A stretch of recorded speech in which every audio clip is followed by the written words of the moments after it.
बिस्मिल्लाहिर्रहमानिर्रहीम। अस्सलामुअलैकुम वरहमतुल्लाहि वबरकातुहू।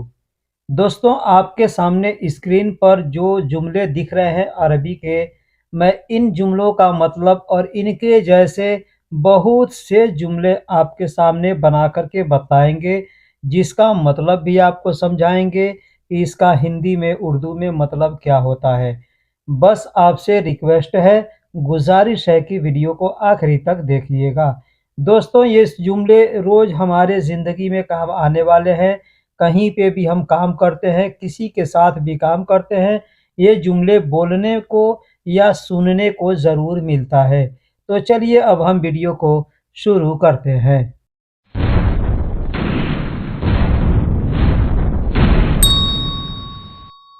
साफ़ को अरबी में नदीफ़ कहते हैं। हम लोग हिंदी या उर्दू में कहते हैं साफ़, तो साफ़ को अरबी में नदीफ़ कहते हैं। ये साफ़ क्या हो सकता है? पानी साफ़ हो सकता है, कपड़ा साफ़ हो सकता है, जगह साफ़ हो सकता है, गाड़ी साफ़ हो सकता है। ये हर जगह इस शब्द को हम इस्तेमाल कर सकते हैं। यानी कोई भी चीज़ साफ़ करना हो या बताना हो कि यह साफ़ है या यह साफ़ नहीं है, वहाँ पे हम नदीफ़ शब्द का प्रयोग करेंगे। जैसे कहना हो, यह साफ है, यह साफ है। अब क्या साफ है? कपड़ा साफ है, मैंने बता दिया कि जगह साफ है, हाथ साफ है, बदन साफ है। कोई भी चीज़ साफ है बताना हो तो वहाँ पे कहेंगे हाज़ा नदीफ़। हाज़ा का मतलब यह और नदीफ़ का मतलब साफ होता है। कहना होगा यह साफ है, कहेंगे हाज़ा नदीफ़। हाज़ा नदीफ़ मतलब यह साफ है। अगर कहना हो तुम साफ हो, तुम साफ हो, तो कहेंगे अंत नदीफ। अंत नदीफ, अंत यानी तुम और नदीफ का मतलब साफ होता है। यानी मैंने ये जुमले जो बताए, ये किसी भी चीज़ के लिए किसी भी जगह पे आप इस्तेमाल कर सकते हैं। जैसे मैं साफ हूँ, तुम साफ हो, यह साफ है, वह साफ है। ठीक है, यहाँ पे ऐसे बोल सकते हैं। साफ चाहिए, साफ चाहिए। अगर किसी से कहना हो साफ चाहिए, कुछ भी साफ चाहिए, मैंने पहले ही बता दिया। जगह साफ चाहिए, गाड़ी साफ चाहिए, रूम साफ चाहिए, कपड़ा साफ चाहिए। वहाँ पे कहना हो तो कहेंगे इबगा नदीफ। इबगा नदीफ, इबगा का मतलब चाहिए और नदीफ का मतलब साफ। अब इबगा के जगह पे चाहें तो कह सकते ए बी नदीफ। ए बी नदीफ, ए बी यानी चाहिए और नदीफ का मतलब साफ। अगर कहना हो साफ नहीं है, साफ नहीं है, कहेंगे माफ़ी नदीफ। माफ़ी नदीफ, माफ़ी का मतलब नहीं है और नदीफ का मतलब साफ। अब इसको आगे पीछे भी करके बोल सकते हैं अरबी में। नदीफ माफ़ी, नदीफ माफ़ी। नदीफ का मतलब साफ और माफ़ी का मतलब नहीं है। तो दोस्तों, हिंदी में हम किसी भी तरीके से ट्रांसलेट करें, सीधा अपने समझने के हिसाब से करते हैं, लेकिन अरबी में जो बोलते हैं वो शब्दों को आगे पीछे करके बोल सकते हैं। अब हिंदी में भी अगर हम बोलना चाहें तो बोल सकते हैं नहीं है साफ, बोल सकते हैं, लेकिन चाहे तो हमको सीधा लगता है बोलने में, साफ नहीं है। तो अरबी में कहेंगे माफ़ी नदीफ या कहेंगे नदीफ माफ़ी, मतलब एक ही होगा, साफ नहीं है। छोड़ो या रहने दो, कहते हैं अरबी में कहेंगे खल्ली। खल्ली का मतलब छोड़ो या रहने दो। जैसे कोई चीज़ आप पकड़े हैं, कोई कहता है छोड़ो तो कहेंगे खल्ली। या आपसे कोई काम बोला करने को, आपने करने को तैयार हैं, जा रहे हैं करने, फिर आदमी बोला रहने दो, तो कहेगा खल्ली। यानी किसी भी जगह रहने दो, छोड़ो, या किसी को आप पकड़ के रखे हैं और कहता है कि जाने दो, तो कह देगा खल्ली। यानी खल्ली शब्द को कई जगह इस्तेमाल किया जाता है। तो खल्ली का मतलब छोड़ दो, रहने दो, जाने दो, सब जगह बोलते हैं। जैसे मान लीजिए हमने किसी से कहा कि तुम यहाँ आओ, तुम यहाँ आओ, फिर हमको कहने की ज़रूरत नहीं मत आओ रहने दो, मत आओ रहने दो, नहीं आओ रहने दो। वहाँ पे कहेंगे खल्ली लतईजी। खल्ली लतईजी, खल्ली का मतलब रहने दो, लतईजी ला का मतलब नहीं, और तीजी कहें या ईजी कहें मतलब तुम आओ। ठीक है, तो लतईजी मतलब रहने दो, तुम मत आओ। खल्ली मतलब रहने दो। ठीक है, ला तईजी। अब इसको बोलने के ला तईजी या ला तीजी, ऐसे वो दोनों तरीके से बोलते हैं, ला तीजी या ला तईजी। अब कोई जल्दी से बोलता है ना तो मालूम होता है कि लत इजी बोल रहा है, ठीक है? या हो सकता है लत इजी बोलता हो, तो यहाँ इस जुमले को हम ऐसे चाहें तो बोल सकते हैं। अगर मान लीजिए हम कोई सामान किसी से माँग रहे हैं, फिर कह रहे हैं कि रहने दो नहीं चाहिए, वहाँ पे भी कहेंगे खल्ली मा इबगा, खल्ली मा इबगा, खल्ली का मतलब रहने दो, माँ का मतलब नहीं और इबगा का मतलब चाहिए। तो कहेंगे खल्ली मा इबगा या कहेंगे खल्ली मा एबी, मतलब रहने दो नहीं चाहिए। अगर किसी व्यक्ति को हम रोक के रखे हैं कि रुको ये काम है, फिर बाद में हम कहते हैं रहने दो तुम जाओ, रहने दो तुम जाओ, वहाँ पर भी हम कहेंगे खली अंतरोह, खली यानी रहने दो, अंतरोह यानी तुम जाओ, अंत का मतलब तुम और रोह का मतलब जाओ, रहने दो तुम जाओ, कहेंगे खली अंतरोह, खली अंतरोह यानी रहने दो तुम जाओ। अगर कोई काम है हमने किसी से कहा कि तुम कर दो, फिर हम आदमी कहता है कि छोड़ दो मैं कर लूँगा, छोड़ दो मैं कर लूँगा या मैं करूँगा, तो वहाँ पे बोल सकते हैं अंत खल्ली अना सौवी, अंत यानी तुम, खल्ली यानी छोड़ दो या रहने दो, अना यानी मैं, सौवी का मतलब करूँगा। तुम छोड़ दो मैं करूँगा या तुम छोड़ दो मैं कर लूँगा, दोनों सूरत में कह सकते हैं अंत खल्ली अना सौवी, अंत खल्ली अना सौवी यानी तुम छोड़ दो मैं कर लूँगा। अब यहाँ पे एक चीज़ बता दूँ, अंत खल्ली खुद सौवी का मतलब भी होता है मैं कर लूँगा। यहाँ पे अना को हटा करके अगर चाहें तो कहेंगे खुद, खुद यानी खुद का मतलब खुद से, ठीक है? अना खुद सौवी यानी मैं कर लूँगा, तो अना की जगह पे खुद भी बोल सकते हैं। अंत खल्ली अना सौवी या अंत खल्ली खुद सौवी यानी तुम छोड़ दो मैं कर लूँगा। अगर कहना हो मुझसे मत कहो या मुझसे नहीं कहो, ऐसे कहता है ना कोई आदमी कुछ हमसे कह रहा है तो हमको उसको मना करना है, कहना को मुझसे मत कहो या मुझे ये मत बोलो, तो वहाँ पे हम कहेंगे ला तगुल मिन्नी, ला तगुल, ला यानी तुम नहीं, गुल का मतलब कहो या बोलो, मिन्नी, मिन्नी का मतलब होता है मुझसे। देखिए मिन का मतलब होता है से, और किसी भी सेंटेंस के आखिरी में अगर हम ई का प्रयोग करते हैं, जैसे आप यहाँ देख रहे हैं मिन के बाद से एक मात्रा दिया गया है तो जिससे होता है मिन्नी, तो इसका मतलब होता है मुझ यानी मेरा या मुझे, ऐसे होता है। अना के लिए ये शब्द का प्रयोग किया जाता है, ठीक है? तो कहेंगे ला तगुल मिन्नी यानी मुझसे मत कहो या मुझसे मत बोलो, ठीक है? अब यहाँ पे चाहे तो मिन्नी नहीं कह करके बोल सकते हैं ला तगुल अना मिन, ला तगुल यानी तुम नहीं बोलो, अना मिन यानी मुझसे। तो यहाँ पे अना का मतलब का प्रयोग नहीं करके हम सिर्फ मिन्नी बोलेंगे ना, मतलब पूरा हो गया। मुझसे मत कहो, ला तगुल मिन्नी, ऐसे बोल सकते हैं। ठीक उसी तरीके से बोलेंगे मुझसे मत पूछो, अगर कहना हो कोई आपसे कुछ पूछ रहा है और हमको मना करना है तो कहेंगे मुझसे मत पूछो।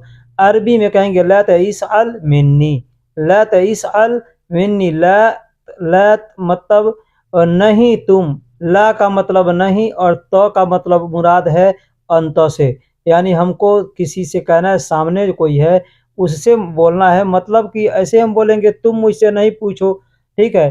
तो या मुझसे मत पूछो बात सेम सेम है, कहेंगे लत यानी तुम नहीं, इसअल का मतलब होता है पूछना, मिन्नी, मिन्नी मतलब मैंने पीछे बता दिया, मिन्नी का मतलब मुझसे, या कहेंगे अना मिन, तो मैंने अना को यहाँ पे हटा दिया है और मिन्नी लिखा है, मतलब लत इसअल मिन्नी यानी तुम मुझसे नहीं पूछो या तुम मुझसे मत पूछो या मुझसे मत पूछो, दोनों तीनों सूरत में आप ऐसे ही बोलेंगे ला तअल मिन्नी। अब कोई असअल कहता है कोई इसअल कहता है, यहाँ पे दोनों मैं आपको समझा दे रहा हूँ। अगर किसी से कहना हो कि क्या तुम तैयार हो, क्या तुम तैयार हो, किसी के लिए भी तैयार हो, किसी भी चीज़ के लिए, जैसे ड्यूटी जाने के लिए तैयार हो, किसी काम पर जाने के लिए तैयार हो, कुछ करने के लिए तैयार हो, नहाने के लिए तैयार हो, खाने के लिए तैयार हो, ठीक है? किसी भी चीज़ के लिए तैयार हो, अगर हमको पूछना है कि क्या तुम तैयार हो? तो कहेंगे हल अंत जाहिज़, हल अंत जाहिज़, हल का मतलब क्या? अब यहाँ पे देखिए हल शब्द का प्रयोग किया है कि पता नहीं सामने वाला तैयार है कि नहीं तैयार हो, यहाँ पे थोड़ा सस्पेंस होता है, इसलिए हल शब्द का प्रयोग किया जाता है। ठीक है, तो हल अंत यानी क्या तुम, जाहिज़ का मतलब तैयार होता है। कहीं कोई भी आज चीज़ तैयार है, जैसे आदमी तैयार है, कोई सामान तैयार है, ठीक है, तो वहाँ पे कहेंगे जाहिज़। तो अगर कहना होगा क्या तुम तैयार हो, तो अरबी में कहेंगे हल अंत जाहिज़, मतलब क्या तुम तैयार हो। तो सामने वाला कहेगा मैं तैयार हूँ, मैं तैयार हूँ, कहेगा अना जाहिज़, अना जाहिज़ मतलब तैयार हूँ। अना का मतलब मैं और जाहिज़ का मतलब तैयार। अब यहाँ पे एक और शब्द चाहे तो प्रयोग करके बोल सकते हैं, जैसे नाम अना जाहिज़, नाम मतलब हाँ, अना का मतलब मैं और जाहिज़ का मतलब तैयार। हाँ, मैं तैयार हूँ। तो नाम अना जाहिज़ भी बोल सकते हैं, या नाम के जगह पे चाहें तो कहेंगे आइवा अना जाहिज़। आइवा, आइवा और नाम दोनों का मतलब होता है हाँ। अना का मतलब मैं और जाहिज़ का मतलब तैयार हूँ। अगर हम किसी से पूछते हैं कि तुम क्या कर रहे हो? सामने वाला अगर कोई काम कर रहा है, उस काम को बताएगा। एग्ज़ाम्पल के तौर पे खाना पका रहा है, तो कहेगा मैं खाना पका रहा हूँ, मैं खाना पका रहा हूँ। अरबी में कहेगा अना तब्बख तोआम, अना तब्बख तोआम। अना का मतलब मैं, तब्बख का मतलब होता है पकाना। खाना पकाने को तब्बख कहते हैं, और तोआम का मतलब खाना। तो कहेगा अना तब्बख तोआम, मतलब मैं खाना पका रहा हूँ। अना का मतलब मैं, तब्बख का मतलब पकाना, और तोआम का मतलब खाना होता है। अब यहाँ पे कोई भी काम अगर सामने वाला कर रहा है, तो वहाँ पे बोल सकते हैं अना, बाद में काम का नाम लेकर के बोल देगा कि मैं ये काम कर रहा हूँ। तो करने के लिए सौवी का प्रयोग करेगा। तो मैं खाना पका रहा हूँ, कहेगा अना तब्बख तोआम। अगर सामने वाला खाना खा रहा है, तो वहाँ पे कहेगा अना अक्किल तोआम, अना अक्किल तोआम मतलब मैं खाना खा रहा हूँ। अब जो चीज़ खा रहा है, वहाँ पे अना अक्किल बोल के उस चीज़ का नाम ले सकता है। जैसे मैं खाना खा रहा हूँ, कहेगा अना अक्किल तोआम। अगर कोई चीज़ आदमी मान लो सेब खा रहा है, कहेगा अना अक्किल तुफ़ाह, तुफ़ाह का मतलब सेब होता है।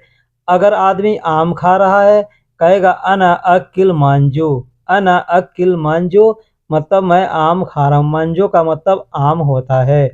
अगर कोई आदमी मछली खा रहा है, तो कहेगा अना अक्किल समक, अना अक्किल समक यानी मैं मछली खा रहा हूँ। अगर सामने वाला गोश्त खा रहा है, कहेगा अना अक्किल लहम यानी मैं गोश्त खा रहा हूँ।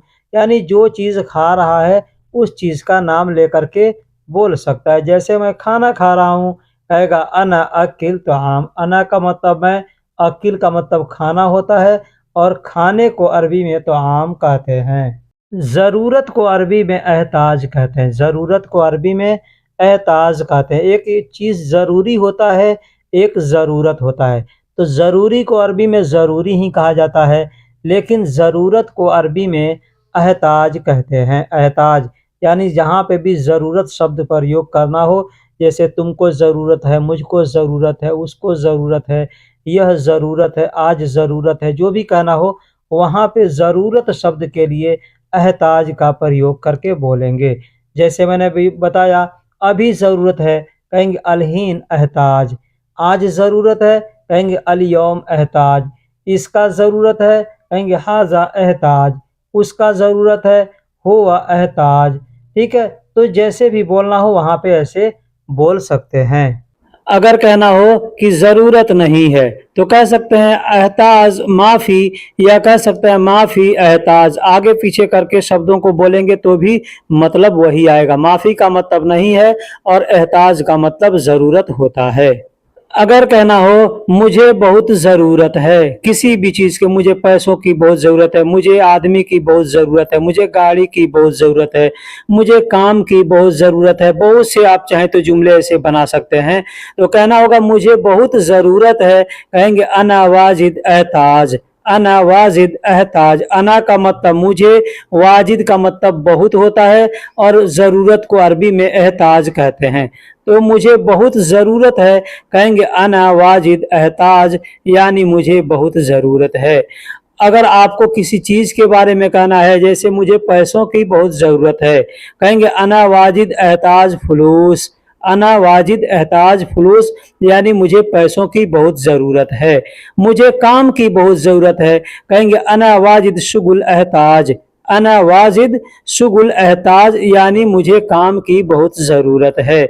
मुझे आदमी की बहुत ज़रूरत है, तो कहेंगे अना वाजिद नफ़र एहताज, अना वाजिद नफ़र एहताज, यानी मुझे आदमी की बहुत ज़रूरत है। यानी जिस चीज़ की ज़रूरत है उस चीज़ का नाम लेकर के आप आसानी के साथ जुमले बना के बोल सकते हैं। मैंने बहुत कोशिश किया, मैंने बहुत कोशिश किया, इसको अरबी में कहेंगे अना हावल कसीर, अना हावल कसीर, यानी मैंने बहुत कोशिश किया। अना का मतलब मैंने या मैं, हावल का मतलब कोशिश, और कसीर का मतलब होता है ज्यादा या बहुत। अब यहाँ पे एक चीज बतला दूं कि कसीर लिखने के लिए कसीर लिखते हैं, लेकिन बोलने के लिए लोग कतीर बोलते हैं, क्योंकि अरबी में जब लिखते हैं ना तो कसीर सा से लिखा जाता है, लेकिन बोलने के लिए तो बोलते हैं। जैसे समर लिखा जाता है समर, लेकिन बोलते हैं तमर, तमर का मतलब खजूर होता है। ठीक उसी तरीके से लिखा जाता है तलासा, तलासा, लेकिन बोलने के लिए लोग तलाता बोलते हैं, जिसका मतलब 3 होता है। ठीक उसी तरीके से लिखा जाता है सल्लाजा, सल्लाजा, लेकिन बोलते हैं तल्लाजा, जिसका मतलब फ्रीज होता है। ठीक उसी तरीके से लिखते हैं सल्ज, सल्ज, लेकिन बोलते हैं तल्ज, तल्ज का मतलब ठंडा होता है। तो दोस्तों बहुत से अरबी के ऐसे अल्फाज हैं जो लिखने में कुछ और लिखा जाता है, लेकिन बोलने के लिए कुछ और बोलते हैं। तो बहुत से लोग होते हैं जो वहाँ पे कंफ्यूज हो जाते हैं कि यहाँ पे ये चीज़ ऐसा होता है, क्योंकि उर्दू में जो लोग पढ़े होते हैं ना वो कुछ और लिखे पढ़े होते हैं, जो उर्दू में लिखा जाता है उसी को बोला भी जाता है, लेकिन अरबी में लिखने में कुछ और बोलने में कुछ और होते हैं। ठीक है, तो ऐसे बहुत से अरबी के अल्फाज हैं जिसको मैं आगे वीडियो में इंशाअल्लाह बताऊंगा। एक इसी पर एक वीडियो में बना दूंगा, जो लिखने के लिए कुछ और लिखते हैं लेकिन बोलने के लिए कुछ और बोलते हैं। तो दोस्तों वीडियो कैसी लगी आप हमें कमेंट बॉक्स में ज़रूर बताइएगा। फिर मिलेंगे अगले वीडियो में, तब तक के लिए अल्लाह हाफिज, सलाम अलैका। वीडियो में अगर कुछ गलती हुई जो आप हमें कमेंट बॉक्स में ज़रूर बताइएगा।